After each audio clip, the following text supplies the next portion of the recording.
یہ ویڈیو ہماری پچھلی ویڈیو کا دوسرا حصہ ہے جس میں حضرت محمد مصطفیٰ صلی اللہ علیہ وآلہ وسلم کی زندگی کے بارے میں بتایا گیا ہے، اس لیے ویڈیو کو آخر تک ضرور دیکھیے گا۔ مورخین کے مطابق جناب عبد المطلب کے لیے کعبے کی دیوار کے پاس جس پر قریش کے بزرگ بیٹھتے تھے، جناب عبد المطلب اپنے عظیم پوتے کو اپنے ساتھ لے جاتے۔ جب بھی کوئی شخص آپ صلی اللہ علیہ وآلہ وسلم کو اٹھانے کی کوشش کرتا تو جناب عبد المطلب کہتے، میرے بیٹے کو بیٹھنے دو، اس کی شان ہی کچھ اور ہے اور وہ اتنا بلند مرتبہ اور اعلیٰ مقام ہے کہ کسی عربی کو پہلے نہیں ملا اور نہ ہی بعد میں ملے گا۔ جناب عبد المطلب رضی اللہ تعالی عنہ کو تاکید کرتے کہ وہ ایک پل بھی آپ صلی اللہ علیہ وآلہ وسلم سے غافل نہ ہو پائے۔ محسن انسانیت نبی پاک صلی اللہ علیہ وآلہ وسلم جب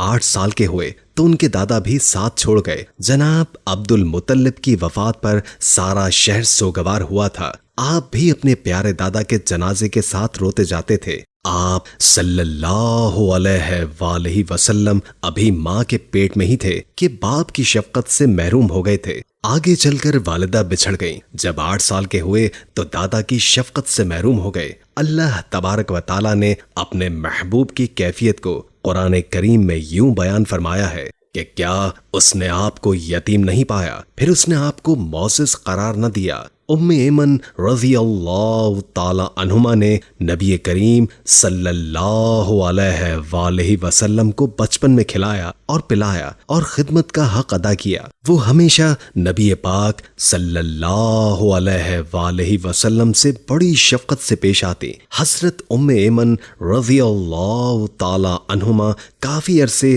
آپ صلی اللہ علیہ وآلہ وسلم کی خدمت کرتی رہیں۔ آپ علیہ السلام ام ایمن رضی اللہ تعالی عنہما کی بڑی عزت کرتے اور میری ماں کہہ کر یاد فرماتے ہیں۔ حضرت خدیجہ رضی اللہ تعالی عنہما کے ساتھ نکاح کے بعد آپ نے ام ایمن کو آزاد کر دیا۔ حضرت ابو ہریرہ رضی اللہ تعالی عنہ کی روایت کے مطابق نبی پاک نے فرمایا، جو مسلمان غلام کو آزاد کرے تو اللہ اس کے ہر عضو کے عوض اس کے عضو کو آگ سے آزاد فرمائے۔ حضرت ام ایمن رضی اللہ تعالی عنہما کا نکاح حضرت زید بن حارثہ رضی اللہ تعالی عنہ سے ہوا۔ اس نکاح کے بعد حضرت اسامہ بن زید رضی اللہ تعالی عنہ پیدا ہوئے۔ ایک حدیث کے مطابق حضور پرنور نے شام پر حملے کے لیے اسلامی فوج کا ایک دستہ روانہ فرمایا اور اسامہ بن زید رضی اللہ تعالی عنہ کو لشکر کا امیر مقرر فرمایا تو آپ علیہ السلام نے فرمایا، آج تم اس کی عمارت پر معترض ہوئے ہو تو یہ کوئی نئی بات نہیں، اس سے پہلے تم اس کے باپ زید کی عمارت پر بھی اعتراض کر چکے ہو اور یہ سامان بھی اپنے باپ کی طرح مجھے پیارا ہے۔ حضور پرنور نے اپنے عمل سے غلام اور آقا، حسب و نسب، گورے اور کالے کا امتیاز ختم فرمایا اور انسانیت کی بنیاد رکھ دی تھی۔ جناب عبد المطلب کی وصیت کے مطابق جناب ابو طالب نبی کریم صلی اللہ علیہ وآلہ وسلم کے نگران بنے۔ ابو طالب آپ صلی اللہ علیہ وآلہ وسلم کے والد کے بھائی تھے۔ جناب نبی پاک صلی اللہ علیہ وآلہ وسلم کے دوسرے چچا مالدار تھے۔ اس کے باوجود جناب ابو طالب کو نگراں مقرر کرنا آپ صلی اللہ علیہ وآلہ وسلم کے ساتھ دادا کی محبت کا منہ بولتا ثبوت ہے۔ جناب عبد المطلب جانتے تھے کہ ان کا کون سا بیٹا ان کے منفرد پوتے کی بہترین نگرانی کر سکے گا۔ جناب ابو طالب کی بیوی فاطمہ بنت اسد رضی اللہ تعالی عنہما حضور پرنور صلی اللہ علیہ وآلہ وسلم کی عزت اور حضرت علی کرم اللہ وجہ الکریم کی والدہ تھی۔ انہوں نے آپ کی پرورش بڑی محبت اور شفقت سے کی۔ وہ مکے میں ایمان لائیں، مدینہ کی طرف ہجرت کی اور وہیں وفات پائی تھی۔ اکثر ان سے ملاقات کرتے۔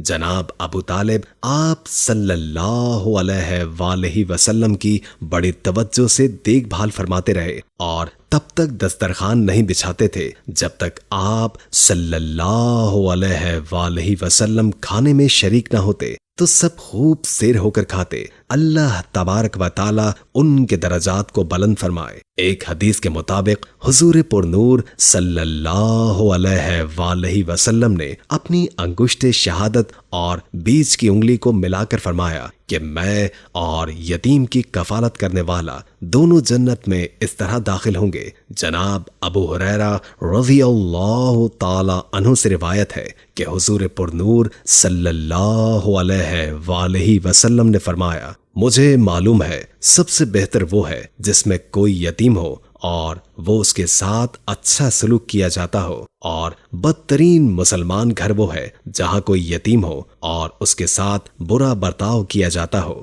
قرآن کریم میں رب تعالیٰ نے ارشاد فرمایا، اللہ تمہیں ہدایت کرتا ہے کہ یتیموں کے ساتھ انصاف پر قائم رہو، اور جو بھلائی تم کرتے رہو گے وہ اللہ کے علم سے چھپی ہوئی نہیں رہ جائے گی۔ کیا آپ نے اس شخص کو دیکھا جو دین کو جھٹلاتا ہے؟ تو یہ وہ شخص ہے جو یتیم کو دھکے دیتا ہے اور محتاج کو کھانا کھلانے کی ترغیب نہیں دیتا۔ محمد ابن اسحاق کہتے ہیں کہ ایک شخص مکہ آیا اور اپنے بچوں کو لے کر آپ کے پاس پہنچا تاکہ بچوں کے مستقبل کے بارے میں دریافت کر سکیں۔ اس شخص نے نبی مکرم صلی اللہ علیہ وآلہ وسلم کو ایک نظر دیکھا اور پھر کسی کام میں مصروف ہو گیا۔ جب فارغ ہوا تو بڑے اشتیاق کے ساتھ کہنے لگا، وہ لڑکا کہاں ہے جسے میں نے ابھی دیکھا تھا؟ اسے میرے پاس لاؤ، وہ لڑکا ہونہار معلوم ہوتا ہے۔ جناب ابو طالب نے قیافہ شناس کے اشتیاق کو دیکھ کر آپ صلی اللہ علیہ وآلہ وسلم کو چھپا لیا اور گھر واپس لے کر آ گئے۔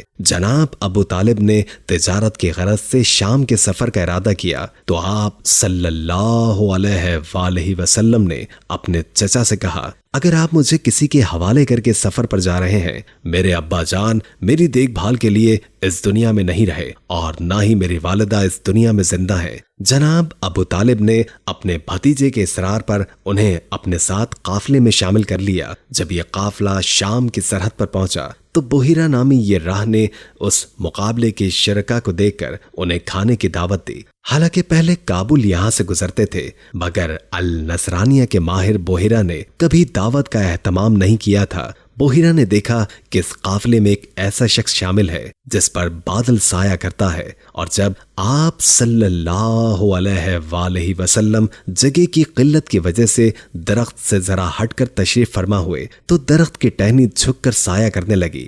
دعوت ہوئی تو بحیرہ کو سید البشر صلی اللہ علیہ وآلہ وسلم نظر نہیں آئے تو اس نے پوچھا کہ آپ کے قافلے کا ایک بشر موجود نہیں؟ پھر اس نے کہا، ایک نومر بچہ سامان کی نگرانی کے لیے چھوڑ آئے ہیں۔ بحیرہ کے اصرار پر آپ صلی اللہ علیہ وآلہ وسلم کو بھی دعوت میں شریک کیا گیا۔ بحیرہ بڑے غور سے آپ صلی اللہ علیہ وآلہ وسلم کو دیکھتا رہا۔ جب بحیرہ نے نبی کریم صلی اللہ علیہ وآلہ وسلم کے بارے میں تمام معلومات حاصل کر لی تو اس نے پیش گوئی کی کہ نبی پاک صلی اللہ علیہ وآلہ وسلم نبوت سے سرفراز ہوں گے۔ بحیرہ نے جناب ابو طالب کو مشورہ دیا کہ وہ نبی پاک کو مکے واپس لے جائیں تاکہ آپ یہودیوں کے شر سے محفوظ رہیں۔ بحیرہ عرب کا معروف راہی تھا جس کی باتوں پر اعتبار کیا جاتا تھا، لہٰذا جناب ابو طالب نبی پاک صلی اللہ علیہ وآلہ وسلم کو مکہ واپس لے آئے۔ آپ علیہ السلام کی شخصیت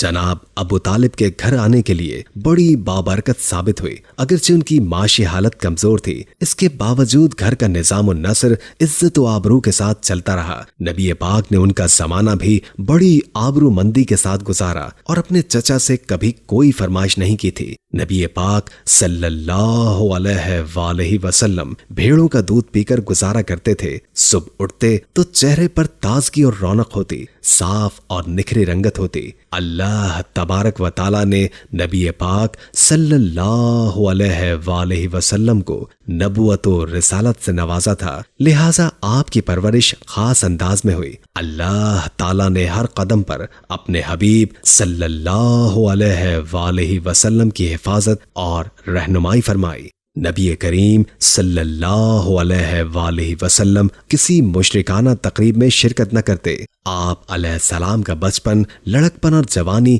پاک باز اور راست بازی میں گزری اور اپنے قبیلے میں صادق اور امین کی حیثیت سے جانے اور پہچانے گئے۔ آپ علیہ السلام غیر مہذب اور آوارہ عورتوں سے بہت دور تھے، نہ تو کبھی میلے میں شرکت کی اور نہ ہی کسی فضول رسومات میں شرکت کی، تو اللہ تبارک و تعالی نے اس ارادے سے انہیں باز رکھا۔ سیرت نگار السہیلی رحمت اللہ تعالی علیہ نے بخاری سے روایت کی ہے، نبی پاک نے ایک شادی میں شرکت کا ارادہ کیا اور اپنی بکریاں ایک ساتھی کے حوالے کر کے شہر آ گئے۔ شادی کی تقریب ابھی شروع نہ ہوئی تھی کہ گرمی کی وجہ سے دیوار کے سائے میں بیٹھ گئے۔ تھوڑی ہی دیر گزری تھی کہ آپ صلی اللہ علیہ وآلہ وسلم پر غنودگی طاری ہو گئی۔ جب بیدار ہوئے تو شادی کا جلوس، گانا بجانا اور دوسری رسومات ختم ہو چکی تھی۔ ایک بار بزرگوں نے بے حد اصرار کیا تو آپ صلی اللہ علیہ وآلہ وسلم بادل نخواستہ چل دیے۔ واپسی پر سخت پریشان اور ہراساں نظر آئے۔ آپ علیہ السلام کے رشتہ دار یہ کیفیت دیکھ کر گھبرا گئے اور دوبارہ کبھی آپ صلی اللہ علیہ وآلہ وسلم کو اس طرح مدعو نہ کیا۔ نبی کریم صلی اللہ علیہ وآلہ وسلم نے کچھ عرصے جناب ابو طالب کے کپڑوں کی دکان پر بھی کام کیا۔ امید ہے کہ آج کی ویڈیو آپ کو اچھی لگی ہوگی۔ اگر ویڈیو اچھی لگی ہو تو لائک کر کے ہمارے چینل کو سبسکرائب کر دیں اور بیل آئیکن کو کلک کر دیں تاکہ ہماری نئی آنے والی ویڈیوز کا آپ کو پتہ چلتا رہے۔ ہم نے پوری کوشش کی جتنا علم ہم آپ تک پہنچا سکیں ہم پہنچا دیں۔ اگر زندگی رہی تو ایک اور ویڈیو کے ساتھ انشاءاللہ حاضر ہوں گے۔ ابھی ہمیں اجازت دیجیے۔ اللہ حافظ۔